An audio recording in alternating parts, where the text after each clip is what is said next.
Halo Sobat Anime, di video kali ini Petualang Anime akan membahas spoiler dari Zero Season 3 yang berasal dari web novel Arc 5 Stars What Make History, pembahasan part 5 yang berisi instrumen suara radio Mana Kota Pristella, serta kemunculan Henkel Astrea dan Priscilla Bariale.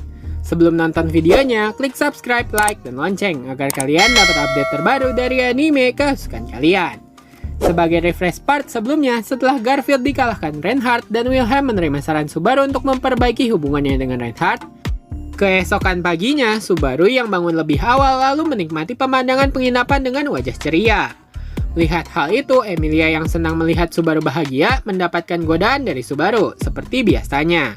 Emilia berkata dia sangat menyukai pemandian di penginapan ini karena selain nuansanya yang berbeda, Emilia juga dapat menikmati pemandian itu dikarenakan dia bisa mandi bersama Cruz dan Feld bersama.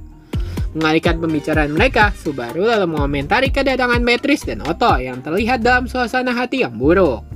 Mengomentari Otto yang terlihat sekarat dengan tubuh pucat yang setengah mabuk, Subaru meminta Otto untuk tidak membawa pengaruh buruk kepada Beatrice. Mengacuhkan komentar Subaru, Otto lalu bertanya di mana Garfield, karena bila merujuk pada kebiasaannya, Garfield biasanya setiap pagi akan mencari tempat tinggi dan mulai berteriak. Menjawab pertanyaan Otto, Subaru berkata dia telah melewatkan kejadian tertentu, yang kemudian Subaru lalu meminta Otto untuk tidak mengungkit hal itu di depan Garfield bila Otto nanti bertemu dengan Garfield. Selesai berbincang dengan Otto, Subaru kemudian bertanya kepada Beatrice apa yang membuatnya berekspresi murung pada pagi hari itu. Dengan sikap acuhnya, Beatrice lalu menjelaskan, tepat setelah Subaru pergi meninggalkan kamarnya di malam hari kemarin, Beatrice yang terbangun lalu berpikir untuk pergi ke kamar Emilia. Namun dalam perjalanan itu, Beatrice bertemu dengan pengurus penginapan yang bercerita kepadanya.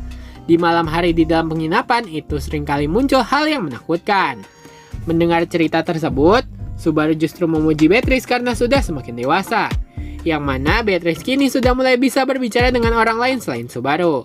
Menghiraukan pujian Subaru kepadanya, Beatrice selalu melanjutkan penjelasannya dikarenakan penasaran dengan rumor dari pengurus penginapan tersebut sebagai pencegahan bila ada hal yang berbahaya di sekitar mereka. Di saat Subaru tertidur, Beatrice selalu memutuskan untuk berkeliling penginapan untuk memastikan rumor tersebut. Dan di saat Beatrice merasakan adanya kehadiran makhluk dan melihat bayangan putih di semak-semak, Beatrice dengan bangga berkata setelah dia mendekati bayangan itu justru menghilang ke dalam semak-semak.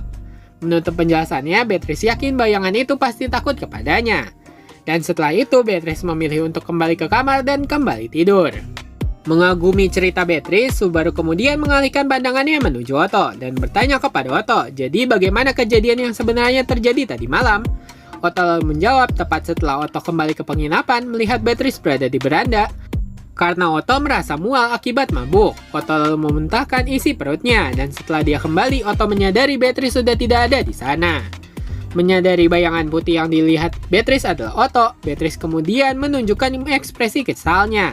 Dan untuk rumor menakutkan dari pengurus penginapan, Subaru menyimpulkan bahwa pengurus penginapan pasti mencoba bercanda kepada Beatrice dengan menakut-nakutinya. Tiba-tiba, Feld yang datang setelah mandi lalu bergabung dalam pembicaraan rombongan Subaru. Subaru lalu mengomentari pakaian Feld yang kembali seperti biasanya. Subaru berkata, Reinhardt pasti sedang meratap melihat penampilan tuannya. Di saat itulah Feld mengomentari kegiatan tarian aneh yang dilakukan fraksi Emilia. Namun Subaru dengan santai berkata itu adalah senam radio. Itu adalah gerakan yang bermanfaat bagi lansia atau kaum muda. Dan sebagai info, di berbagai wilayah yang dikelola oleh Roswell, kini justru menerapkan senam radio sebagai sebuah kebiasaan. Yakin bahwa gerakan itu adalah hasil pengaruh Subaru, melihat Feld sendirian di sana, Emilia bertanya, apakah Reinhardt tidak bersamanya? Feld kemudian berkata dia bukanlah anak kecil lagi, dan dia tidak membutuhkan penjagaan. Oleh karena itu, Feld meminta Reinhardt untuk pergi ke suatu tempat, sambil menekankan bila ada kejadian berbahaya, Feld percaya Reinhardt akan segera datang. Feld yang kesal mulai memainkan rambutnya. Di saat itu, Emilia menegur Feld dengan menambahkan Chan kepada nama Feld. Feld mengutarakan ketidaksukaannya dan meminta Emilia untuk tidak menambahkan Chan ke dalam panggilannya. Emilia yang tersenyum berkata dia akan berusaha untuk mengikuti permintaan Feld. Di saat Subaru mengakhiri senam radio dan meminta Otto untuk mandi sekali lagi agar saat Garfield bertemu dengan Otto, Garfield tidak meneriakinya, tiba-tiba terdengar suara keras yang bergumam di kepala dengan berkata selamat pagi warga Pristella. Mengeluarkan ekspresi khawatir, Subaru berpikir kejadian ini ada hubungannya dengan alat sihir. Melihat ekspresi bingung Subaru, Otto lalu menjelaskan suara yang bergema ini adalah suara yang berasal dari instrumen suara bertenaga manda yang berada di pusat kota Pristella. Berdasarkan informasi yang Otto kumpulkan sebelum dia mabuk, penggunaan instrumen suara di kota Pristella adalah sebuah rutinitas yang dapat digunakan mengabarkan arahan atau kejadian darurat bagi seluruh warga kota. Subaru menduga instrumen itu pasti dijalankan oleh orang yang pintar serta berpengaruh seperti wali kota. Akan tetapi instrumen suara membutuhkan mana yang besar. Otto menduga Kiritaka memiliki tanggung jawab yang besar sebagai penyedia batu mana sebagai bahan bakar instrumen tersebut.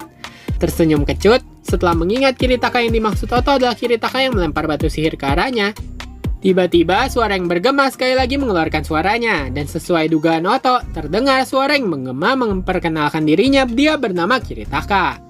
Dan melalui pesan bergema itu, Kiritaka meminta maaf bila ada yang tidak terbiasa dengan efek instrumen suara yang bergema dalam pikiran mereka. Yang kemudian melalui instrumen suara tersebut, Kiritaka meminta izin untuk memperdengarkan lagu yang akan dinyanyikan oleh Liliana.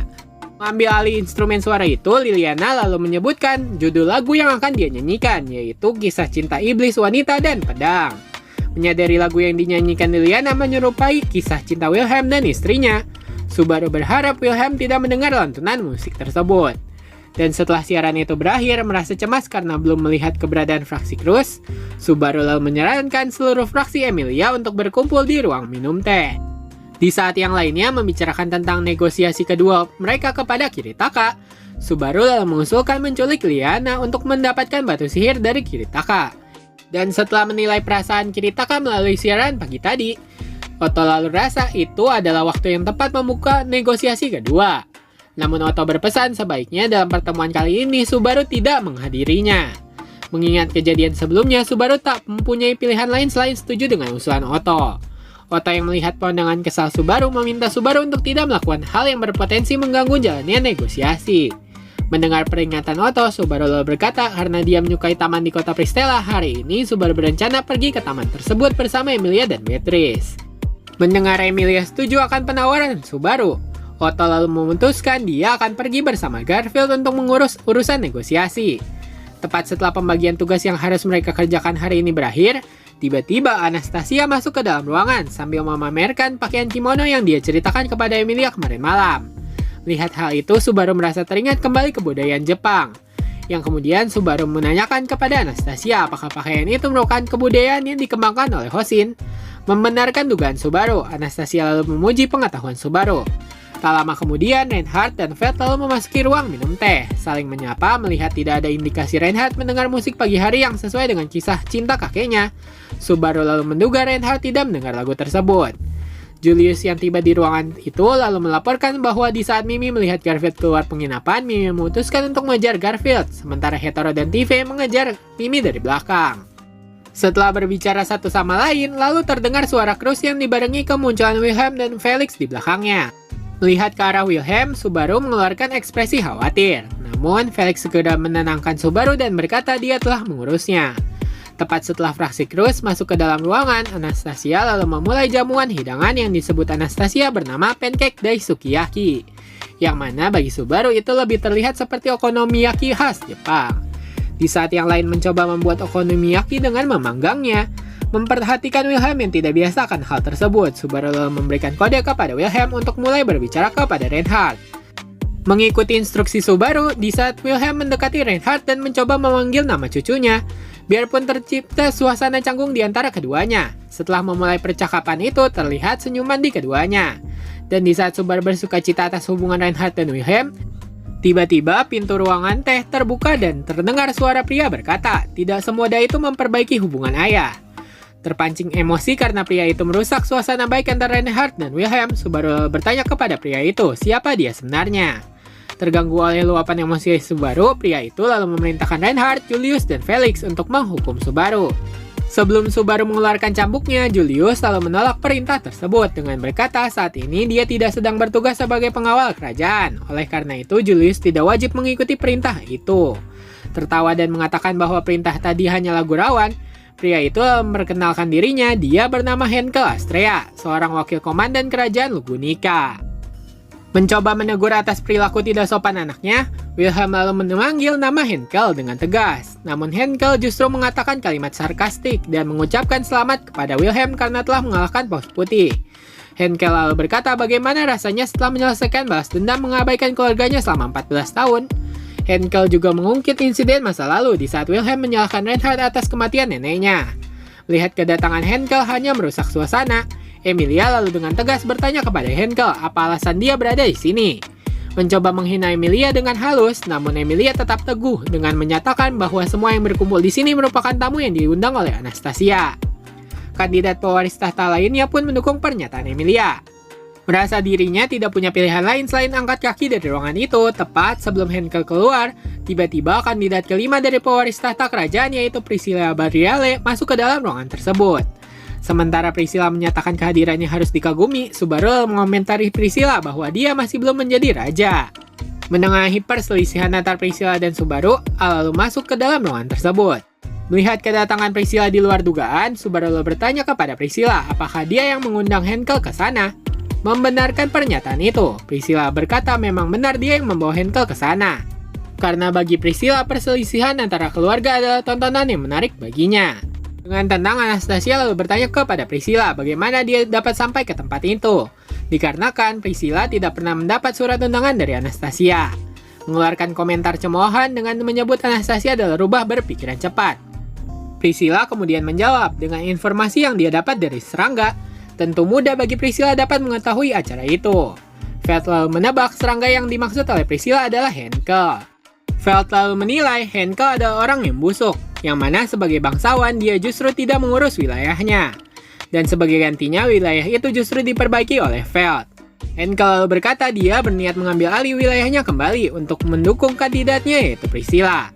Akan tetapi Priscilla lalu membentak Henkel yang sedang bersih tegang dengan Feld. Priscilla lalu meminta Henkel untuk diam. Membuka kipasnya seketika Priscilla menendang Henkel dan membuat tubuh Henkel terhempas di udara. Memunculkan pedang cahaya besar di udara, namun setelah Al menghentikan Priscilla, pedang itu segera menghilang. Memuji Al karena berhasil menghentikannya, Priscilla lalu memanggil kepala pelayan bernama Scott untuk mengangkat tubuh Henkel yang pingsan. Dan sebelum Priscilla keluar ruangan, Feld lalu bertanya apa tujuan Priscilla. Apakah dia akan mengusir fraksi Feld dari wilayah Astrea? Menanggapi perkataan Feld, Priscilla berkata dia tidak berminat melakukan hal seperti itu, karena bagi Priscilla dunia bergerak seperti kemauannya. Setelah rombongan Priscilla meninggalkan ruangan, tentu hampir seluruh faksi yang sebelumnya berniat untuk sarapan kehilangan minat mereka untuk makan. Dan setelah mereka semua berpencar, Otto lalu pergi untuk mengurus negosiasi dengan Kiritaka. Otto berkata untungnya Garfield tidak berada di sana, karena bila Garfield melihat sikap Henkel, Garfield tentu akan membuat keributan besar. Setelah Otto pergi, Beatrice dan Emilia lalu kembali ke kamar untuk bersiap berjalan-jalan ke taman bersama Subaru. Di saat yang lainnya sudah pergi, Subaru lalu meluapkan emosinya dengan menginjak lantai dengan keras. Subaru merasa kesal karena perbaikan hubungan Reinhard dan Wilhelm menjadi tertunda karena kehadiran Henkel yang dibawa oleh Priscilla. Tiba-tiba Julius menghampiri Subaru dan berterima kasih kepadanya karena Subaru telah mewakilinya untuk meluapkan amarahnya kepada ayah Reinhard yang bernama Henkel.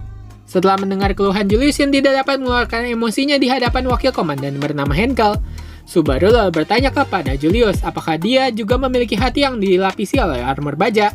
Di saat Subaru dan Julius saling berbincang, Subaru mempertanyakan apakah benar Henkel menduduki jabatan wakil komandan. Julius membenarkan perkataan itu sambil bergumam walaupun jabatan Henkel adalah wakil komandan, tapi Henkel tidak pernah menunjukkan prestasinya.